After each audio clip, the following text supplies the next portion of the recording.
Hello friends, welcome back to my YouTube channel. आज class 43 है जिसमें हम लोग विश्व का इतिहास के बारे में पढ़ने वाले हैं। पिछले क्लास में हम लोग आधुनिक भारत का चैप्टर कंप्लीट किया था और इससे पहले हम लोग भारत के इतिहास जो कि प्राग ऐतिहासिक काल, आधुनिक भारत, इन सारे टॉपिक्स के बारे में पढ़ चुके हैं और सारे टॉपिक्स कंप्लीट हो चुका है। तो चलिए अब हम लोग विश्व के इतिहास के बारे में पढ़ेंगे। विश्व का इतिहास को 3 भागों में बांटा गया है। पहला है प्राचीन विश्व का इतिहास, जो कि 5वीं शताब्दी तक बांटा गया है। आरंभ से 5वीं शताब्दी तक प्राचीन विश्व का इतिहास है। मध्यकालीन विश्व का इतिहास 5वीं शताब्दी से 16वीं शताब्दी तक है और आधुनिक विश्व का इतिहास 16वीं शताब्दी से उससे आगे का जो भी है वो आधुनिक विश्व के इतिहास में पढ़ते हैं। आधुनिक विश्व, पुनर्जागरण, मानवतावाद पर बल दिया गया। उसके बाद पढ़ते हैं लौकिक जीवन पर बल और विचार अभिव्यक्ति की स्वतंत्रता, फिर है प्रबोधन और उसके बाद है मानव स्वतंत्रता को बढ़ावा। तो इन सब टॉपिक के बारे में हम लोग पढ़ने वाले हैं। तो चलिए अब हम लोग आधुनिक विश्व में पुनर्जागरण का टॉपिक कवर करते हैं। तो पुनर्जागरण का शाब्दिक अर्थ होता है फिर से जागना।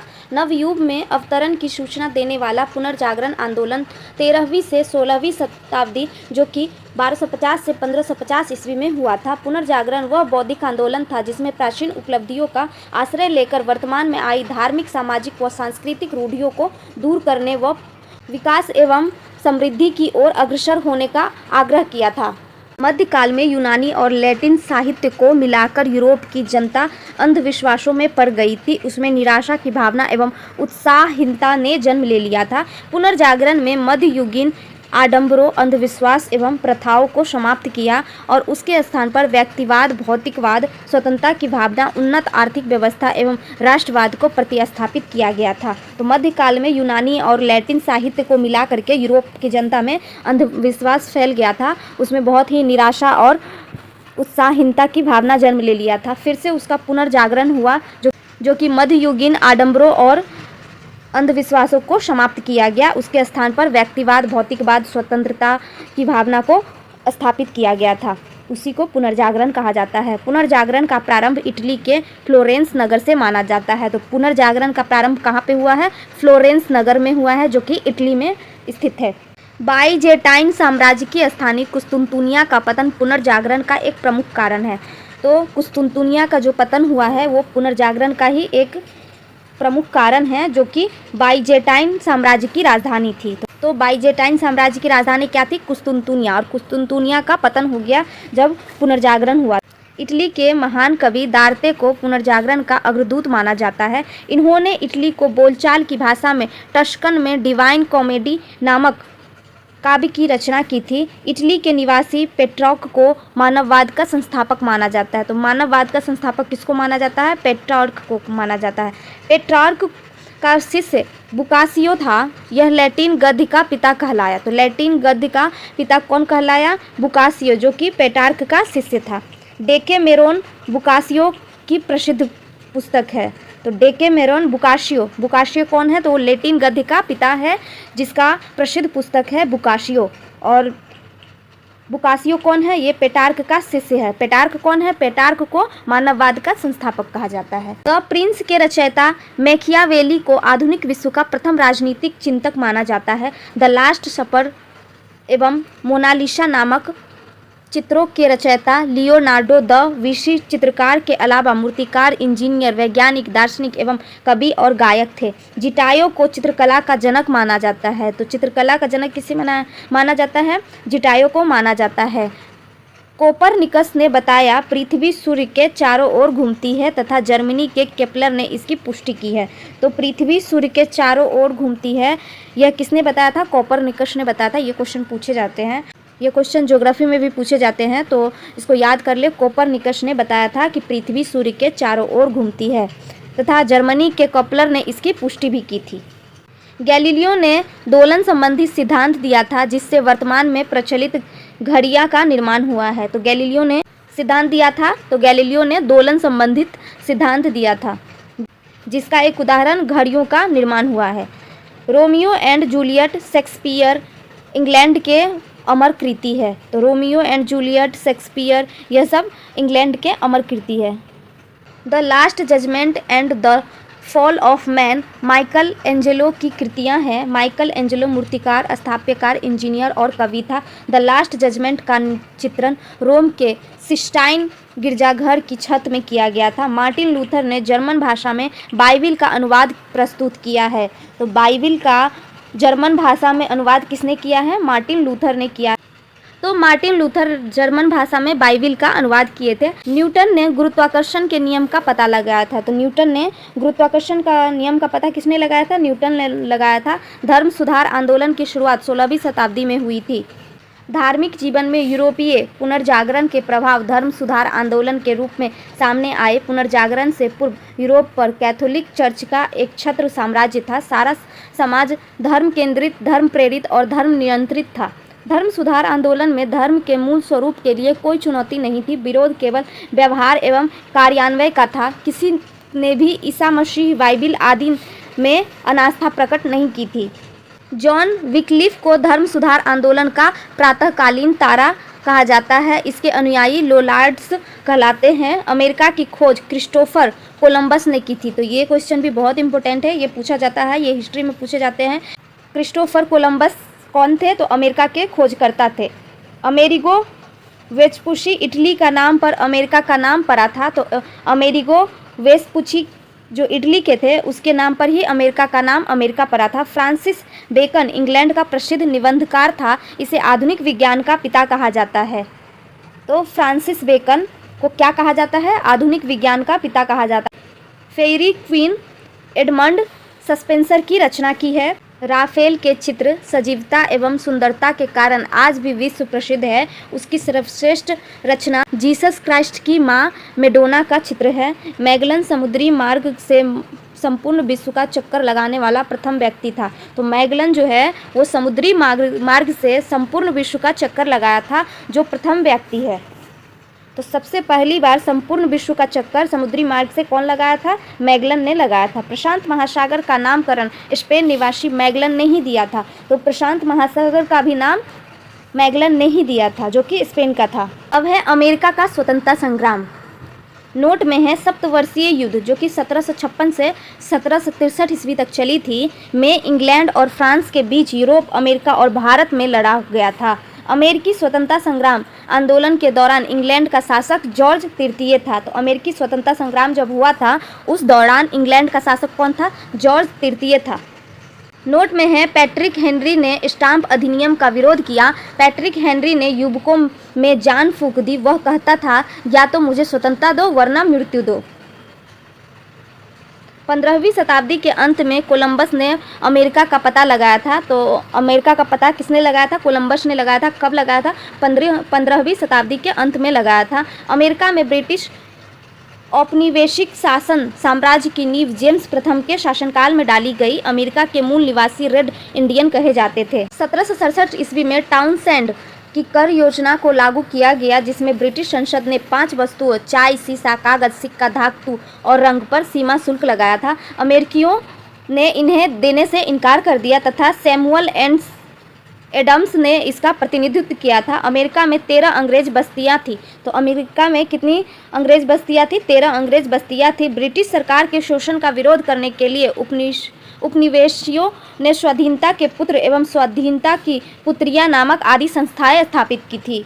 अमेरिकी स्वतंत्रता संग्राम का तात्कालिक कारण लॉर्ड नॉर्थ की चाय नीति थी, जो 16 दिसंबर 1777 ईस्वी को सैमुअल एडम्स के नेतृत्व में कुछ अमेरिकी कुलियों का भेष बनाकर बोस्टन बंदरगाह में खड़े ईस्ट इंडिया कंपनी के जहाज़ों पर चढ़ गए और उन्होंने 340 चाय की पेटियां समुद्र में फेंक दी। और इसी घटना को बोस्टन टी पार्टी कहा जाता है। तो बोस्टन टी पार्टी किसे कहा जाता है?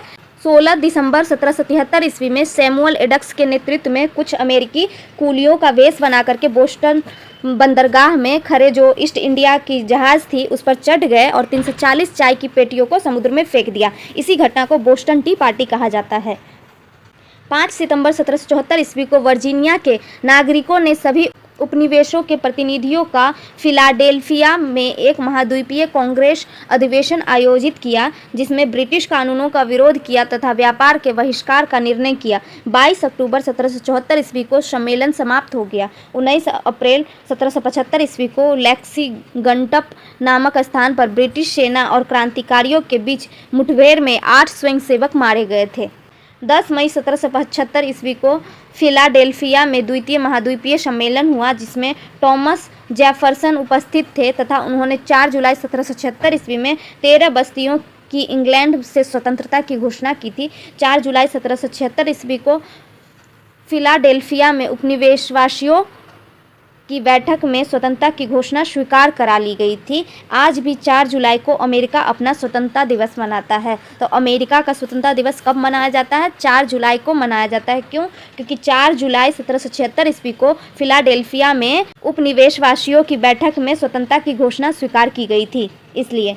इसके द्वारा 13 संयुक्त उपनिवेशों को स्वाधीन और स्वतंत्र राज्य घोषित किया गया था। जॉर्ज वाशिंगटन को उपनिवेशों का सेनापति नियुक्त किया गया। 1783 ईस्वी में पेरिस की संधि के अनुसार इंग्लैंड ने 13 उपनिवेशों की स्वतंत्रता स्वीकार कर ली थी। तो 1713 ईस्वी में पेरिस की संधि हुई थी, जिसके अनुसार इंग्लैंड ने 13 उपनिवेशों की स्वतंत्रता स्वीकार की। संसार का सर्वप्रथम लिखित संविधान संयुक्त राज्य अमेरिका 1789 ईस्वी में लागू किया गया था।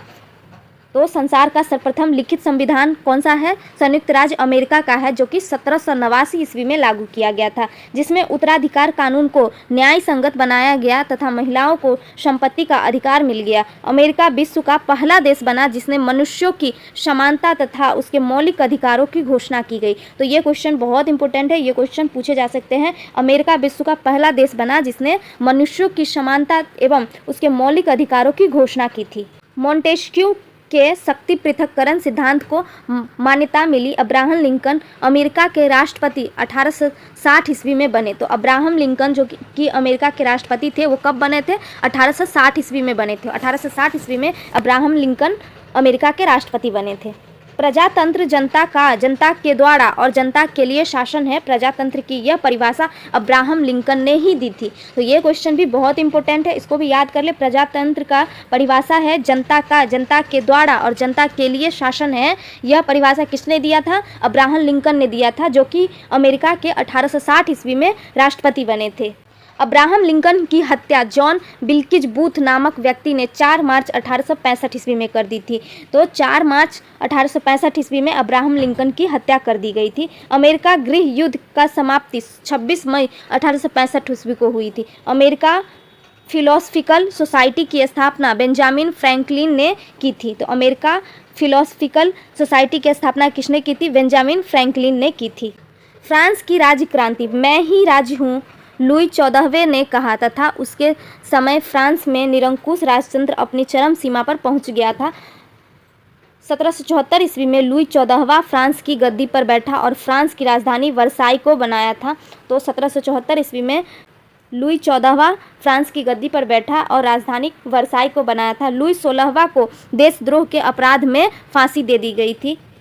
फ्रांस की राज्य क्रांति 1789 ईस्वी में लुई 16वां के शासनकाल में हुई। इस समय में सामंती व्यवस्था थी। 14 जुलाई 1789 ईस्वी को क्रांतिकारियों ने बास्तिल के कारागृह के फाटक को तोड़कर बंदियों को मुक्त कर दिया। तब से 14 जुलाई को फ्रांस से राष्ट्रीय दिवस के रूप में मनाया जाता है। तो फ्रांस में 14 जुलाई को फ्रांस में राष्ट्रीय दिवस के रूप में मनाया जाता है। 14 जुलाई को फ्रांस में राष्ट्रीय दिवस के रूप में मनाया जाता है और 4 जुलाई को अमेरिका के स्वतंत्रता दिवस के रूप में मनाया जाता है। सामाजिक समानता, सामंतीय विशेषाधिकारों का अंत, निरंकुश तथा भ्रष्ट प्रशासन के सुधार, न्याय तथा करों में समानता के उद्देश्य को पाने के लिए इस क्रांति की शुरुआत की गई थी। टेले एक प्रकार का भूमि कर था और गेबेल एक प्रकार का नमक कर तथा टाइथ एक प्रकार का धार्मिक कर था जो चर्च को देना पड़ता था। वाल्टेयर ने कहा कि 100 चूहों की अपेक्षा एक सिंह का शासन उत्तम है। तो ये क्वेश्चन भी पूछे जाते हैं। वाल्टेयर ने क्या कहा था? 100 चूहों की अपेक्षा एक सिंह का शासन उत्तम है। 100 चूहों की अपेक्षा एक सिंह का शासन उत्तम है, ये किसने कहा था? वाल्टेयर ने कहा था। नेपोलियन के अनुसार यदि रूसो न हुआ तो फ्रांसीसी क्रांति न होती। फ्रांस की क्रांति तात्कालिक कारण देश के शोचनीय आर्थिक दशा थी। नोट में है, फ्रांस की क्रांति के समय फ्रांस की मुद्रा लिब्रे था, लेकिन आर्थिक सुधारों के बाद एक नए प्रकार की कागजी मुद्रा एसाइटन चलाई गई थी। स्वतंत्रता, समानता एवं बंधुत्व का नारा फ्रांस की राजक्रांति की देन है। तो स्वतंत्रता, समानता एवं बंधुत्व का नारा किसकी देन है? फ्रांस की राजक्रांति की देन है। लुई 16वें की पत्नी मेरी एंतोनत ऑस्ट्रिया की राजकुमारी थी। लुई 16वीं का संबंध बुर्बो राजवंश से है। सोशल कॉन्ट्रैक्ट रूसो की एवं लेटर्स ऑन इंग्लिश वाल्टेयर की रचना की है। कानून की आत्मा की रचना मोंटेस्क्यू ने की थी। कानून की आत्मा की रचना मोंटेस्क्यू ने की थी। 14 जुलाई 1789 ईस्वी को क्रांतिकारियों ने वास्तिल के जेल के फाटक को तोड़कर बंदियों को रिहा कर दिया था और उसी दिन को स्वतंत्रता दिवस के रूप में मनाया गया था। 14 जुलाई को फ्रांस के स्वतंत्रता दिवस के रूप में मनाया गया है और 4 जुलाई को अमेरिका का स्वतंत्रता दिवस के रूप में मनाया जाता है। फ्रांसीसी क्रांति में वाल्टेयर, मोंटेस्क्यू एवं रूसो जैसे दार्शनिक का महत्वपूर्ण योगदान था। विधि की आत्मा की रचना मोंटेस्क्यू ने की थी। 5 मई 1789 ईस्वी को स्टेट्स जनरल का अधिवेशन वर्साई के शानदार राजमहल में आरंभ हुआ। स्टेट्स जनरल की कुल सदस्य संख्या 1200 थी, जिसमें 600 से अधिक तीसरे सदन का सदस्य था। तृतीय स्टेट्स एक सदस्य एक मत का सिद्धांत चाहता था। सांस्कृतिक राष्ट्रीय का जनक हर्डर को कहा जाता है। फ्रांस में कई वर्षों की क्रांति, अशांति एवं अव्यवस्था के पश्चात एक निरंकुश शासक के रूप में नेपोलियन का उदय हुआ, जिसने न केवल फ्रांस अपितु पूरे यूरोप को प्रभावित किया था। यद्यपि वह डिक्टेटर था और उसके शासनकाल में स्वतंत्रता को स्थान नहीं दिया गया था, किंतु क्रांति की 2 अन्य भावनाओं, समानता एवं बंधुत्व का उसने पूर्णतया पालन किया था। नेपोलियन का जन्म 15 अगस्त 1769 ईस्वी को कोर्सिया द्वीप के अजासियो नामक नगर में कार्लो बोनापार्ट एवं लेजिटिया रमोलिया के घर हुआ था। नेपोलियन के पिता पेशे से वकील थे। तो नेपोलियन के पिता पेशे से वकील थे। कब हुआ था नेपोलियो का जन्म? 15 अगस्त 1769 ईस्वी को हुआ था। नेपोलियो बोनापार्ट का जन्म हुआ था। उसके पिता पेशे से वकील थे। पिता का नाम कार्लो बोनापार्ट था। नेपोलियन ने ब्रिटेन के सैनिकों अकादमी में शिक्षा प्राप्त की थी। 1799 ईस्वी में नेपोलियन ने फ्रांस एवं डायरेक्टरी के शासन का अंत कर दिया तथा स्वयं प्रथम काउंसिलिंग बना था। इस काउंसिलिंग ने फ्रांस के नए संविधान की रचना की तथा 1802 ईस्वी में जीवन भर के लिए कौंसल बना। 1804 ईस्वी में नेपोलियन ने खुद को फ्रांस का सम्राट घोषित कर दिया था। तो 1804 ईस्वी में नेपोलियन बोनापार्ट ने खुद को फ्रांस का सम्राट घोषित किया। नेपोलियन बोनापार्ट एक अन्य नाम लिटिल कॉर्पोरल के नाम से भी जाना जाता है। नेपोलियन को आधुनिक फ्रांस का निर्माता कहा जाता है। नेपोलियन को ही आधुनिक फ्रांस का निर्माता कहते हैं। माल्टा के प्रश्न पर इंग्लैंड एवं फ्रांस के मध्य युद्ध हुआ था। तो माल्टा के प्रश्न के अनुसार ही इंग्लैंड एवं फ्रांस के बीच युद्ध हुआ था। 1800 ईस्वी में नेपोलियन ने बैंक ऑफ फ्रांस की स्थापना की थी। नेपोलियन ने कानूनों का संग्रह तैयार करवाया, जिसे नेपोलियन कोड कहा जाता था। नेपोलियन ने इंग्लैंड को आर्थिक रूप से कमजोर करने के लिए महाद्वीपीय व्यवस्था लागू की थी। अक्टूबर 1805 ईस्वी में इंग्लैंड फ्रांस के बीच ट्रेफल्गर का युद्ध हुआ था। यूरोपीय राष्ट्रों ने एकजुट होकर 1813 ईस्वी में लिप्जिग के मैदान में नेपोलियन को हराया था। इसके बाद नेपोलियन को बंदी बनाकर एल्बा द्वीप में रखा गया। वह वहां से भाग गया। नेपोलियन ने जोसेफिन को तलाक देकर ऑस्ट्रिया की राजकुमारी मैरी लुइस से शादी कर ली। नेपोलियन ने ही सर्वप्रथम इंग्लैंड को बनियों का देश कहा था। तो नेपोलियन ने ही सबसे पहले बनियों का देश किसे कहा था? इंग्लैंड को कहा था। इतिहासकार डेविड थॉमसन ने नेपोलियन पतन का गंभीर कारण माना है, जिसमें स्पेन की शक्ति को कम समझना। तो डेविड थॉमसन ने कहा है कि नेपोलियन ने स्पेन की शक्ति को कम समझा था और यही नेपोलियन के पतन का गंभीर कारण है। नोट में है, मुझे फ्रांस का राजमुकुट धरती पर खरा मिला और तलवार की नोक से मैंने उसे उठा लिया। सत्ता मेरी रखेल है, इसे वश में करने के लिए मुझे इतनी दिक्कत उठानी पड़ी है कि मैं न तो उसे किसी को छीनने दूंगा और न अपने साथ भागने दूंगा। 1815 ईस्वी में वाटरलू का युद्ध उसके जीवन काल का अंतिम युद्ध था जिसमें उसे पराजय मिली और आत्मसमर्पण करना पड़ा था। उसे सेंट हेलेना द्वीप भेज दिया गया जहां 1821 ईस्वी में उसकी मृत्यु हो गई। यूरोप में राष्ट्रीय राज्यों के निर्माण का श्रेय नेपोलियन को दिया जाता है। तो यूरोप में जो राष्ट्रीय राज्यों का निर्माण हुआ है वो नेपोलियन के कारण ही हुआ है। नेपोलियन ने फ्रांस की क्रांति के सिद्धांतों को अन्य देशों में पहुंचाया था तथा जनसाधारण में स्वतंत्रता की भावना उत्पन्न की थी। तो नेपोलियन ने ही फ्रांस की क्रांति के सिद्धांतों को अन्य देशों तक पहुंचाया था एवं जनसाधारण में स्वतंत्रता की भावना उत्पन्न की थी। तो ये सारे टॉपिक्स नेपोलियन के बारे में थे जो कि ख़त्म हो रहे हैं यहाँ पे। अब इस क्लास को यहीं ख़त्म करते हैं। अगले क्लास में हम लोग औद्योगिक क्रांति के बारे में पढ़ेंगे। तो वीडियो अगर अच्छा लगा हो तो वीडियो को लाइक करें, चैनल को सब्सक्राइब करें और बेल आइकन दबाना न भूलें। मिलते हैं अगले वीडियो में। Thank you.